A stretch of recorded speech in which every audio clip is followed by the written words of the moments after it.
I have a way of saying that everybody stands on somebody's shoulders, and I make reference to Malcolm X and Martin Luther King and Sojourner Truth and Harriet Tubman and friend Dorothy Height. And I always include Percy Ellis Sutton, because Percy ran for mayor in 1977 with such class and distinction. Unheard of, a black run for mayor of New York City. But he did it so well that nobody laughed at me in '89 when I dared try. So he's one of my heroes. I stand on his shoulders, too. Go anywhere in New York and you can get a cross-section of opinions about the city's mayors. The 106th mayor, David Dinkins, is no exception. But there are parts of New York where you're likely to hear only good things about Dinkins, like outside a Harlem residence for young people who have aged out of foster care called the David and Joyce Dinkins Gardens. Hi, buddy. I think it was one of the greatest mayors ever. Oh, aren't you nice? I really appreciate what you done for the city. Thank you very much. I appreciate that. David and Joyce Dinkins were married in this Episcopalian church in Harlem. You should have seen the bride. Growing up, he lived with his mom in Harlem and his father in Trenton. Dinkins served in the Marine Corps for a year at the end of World War II. He attended Howard University on the GI Bill and then Brooklyn College Law School. He joined a political club in Harlem, not so much for politics, but with the intention of making contacts as a young lawyer. His political activity increased, and he eventually became associated with the so-called Gang of Four, who would all become prominent New York politicians: Charlie Rangel, Basil Patterson, Percy Sutton, and Dinkins, who ran for Manhattan Borough president 3 times before winning. People used to say to me, "What do you do?" And I'd say, "I run for borough president." In 1989, Dinkins beat Mayor Ed Koch and 2 other formidable candidates in the Democratic primary. But in an overwhelmingly Democratic city, he defeated Republican Rudy Giuliani by only 47,000 votes in the general election. Dinkins lost re-election to Giuliani 4 years later. Their relationship, policy and personality differences have been dissected time and time again. The mayor was credited with keeping New York calm during the Rodney King riots in Los Angeles. And when a free Nelson Mandela first came to the United States, he came to New York.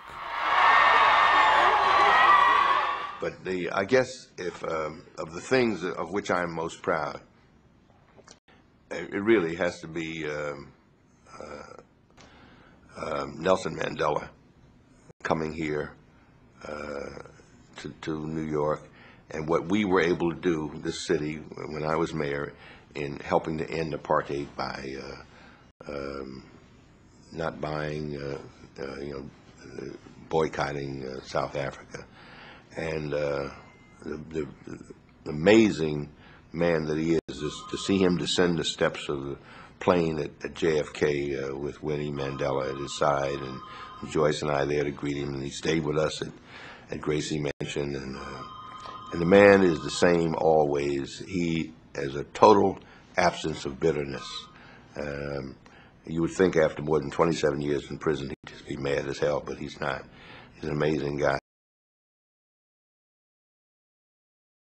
I'd like it to be that I made a difference, a positive difference, that I was able to help young people especially, that to help provide incentives, encouragement, because they are, it is sad what's going on today in education nationwide. Obviously some schools, kids are doing well, but in some places our young kids are not doing well at all, and it's our fault.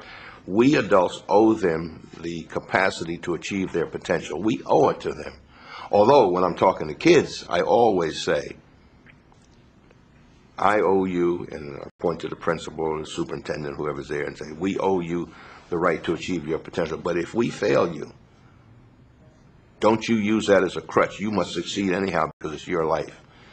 But I hope that part of my legacy is what I will have been able to do for young people. As for his place in New York history, Dinkins says he's looking better with each passing day. Despite the loss of privacy and critiques that he may have felt unfair, the mayor's feelings about the job have not changed. It's the greatest job in the world if you like people and public service.